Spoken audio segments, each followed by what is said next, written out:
Okay, everyone, it's time for the most exciting and potentially most painful part of our show, the torture test. See, real life is hard on gadgets. They get left in cars or dropped or spilled on or dunked. They get shoved into purses with keys. All kinds of things can happen to an iPad or a phone or a laptop. So we came up with a series of 5 tests to see whether these gadgets can stand up to real life. We have heat, cold, dropping, and spilling, plus every gadget will get a wild card test based in part on your feedback. The first device to go through the gauntlet, the new iPad. So we have an ice chest here, and we used our little infrared thermometer to determine that it's 31 degrees. Now, the iPad's stated temperature range says that you can safely use it down to 32. We kind of want to see what happens if we push it just a little farther than that. In you go, little iPad.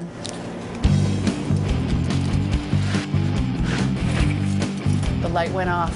I hope not forever. Bye. We'll see what happens.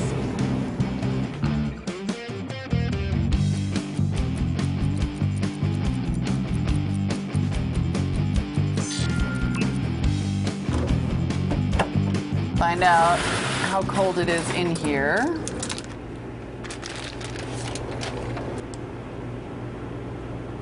.44. It's probably starting to heat up already. I'll tell you that back though, look how cold it is. It's almost like you can see frost on there. I can draw a smiley face.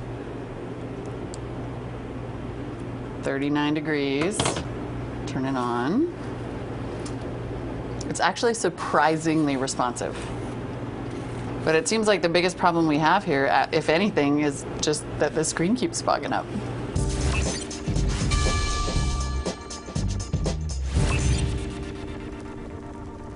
A car parked outside on a hot day can get up to 120 to 140 degrees Fahrenheit on the inside. Our oven's lowest temperature is 150 degrees, so we're about to push our iPad to just above its documented limit. We wrapped the little guy in a towel to protect the metal, and we left it in for 30 minutes. We just didn't really have the heart to keep it in longer than that.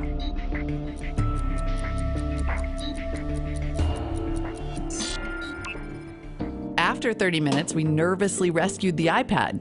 It didn't melt, but you can see a small formation of condensation.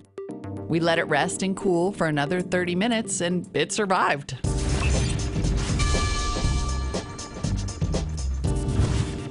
All right, our 3rd generation iPad has survived the cold test and the heat test, which is pretty impressive. We're going to continue the torture test gauntlet. Today we find out if it can take a drop on our way to see if it makes it all the way to water. All right, we've devised 3 drop zones for the new iPad. The first is about 18 inches, which I'm estimating is about the height of a bedside table. Then, assuming it survives, we're going to knock it off this countertop here, which seems likely if it's left on a table or if you're cooking with it in the kitchen. Finally, assuming it survives that, we'll drop it from standing height, which on me is a little unfair, I know, but, you know, I don't know, a guy could be holding it. Okay, let's get started with our 18-inch drop. Let's say it was on the table, it got knocked in.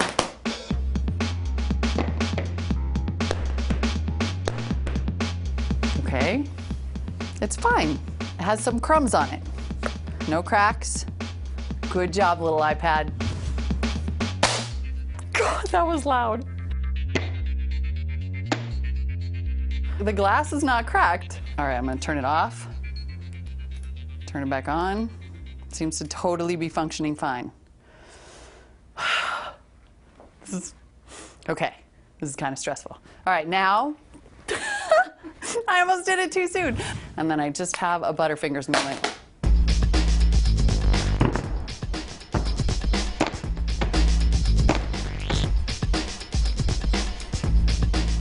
Look at that. iPad officially survives the drop test. In fact, I think I'm in worse shape than the iPad is.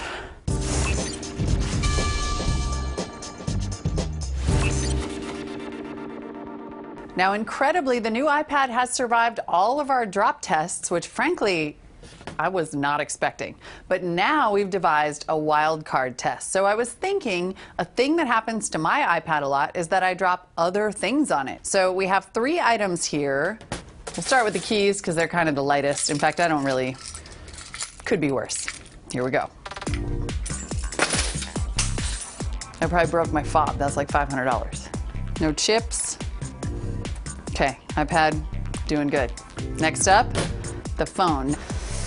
Let's see.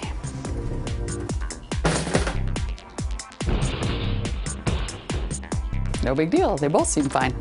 Man, I hope this soda can doesn't explode. All right.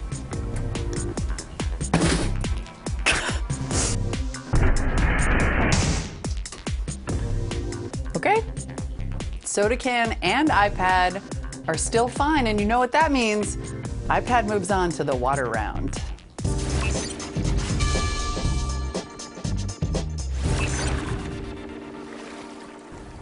And I'm gonna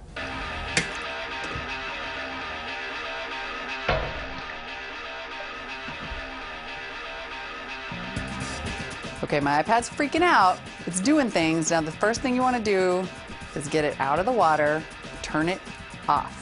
Don't try to turn it back on. I'm going to dry it here. The key with any device is that once it gets wet, you need to give it time to dry before you try to power it back on. With a phone or something, which we'll show you in future episodes, you can put it in a bag of something to try to dry it out. In this case, the worst scenario probably is that water got inside this dock, but you can see it's already come back on its own. I'm going to turn it off, though, and leave it alone for a couple days and make sure it's still fine. So far, though, I gotta say, this is one tough iPad. Tough.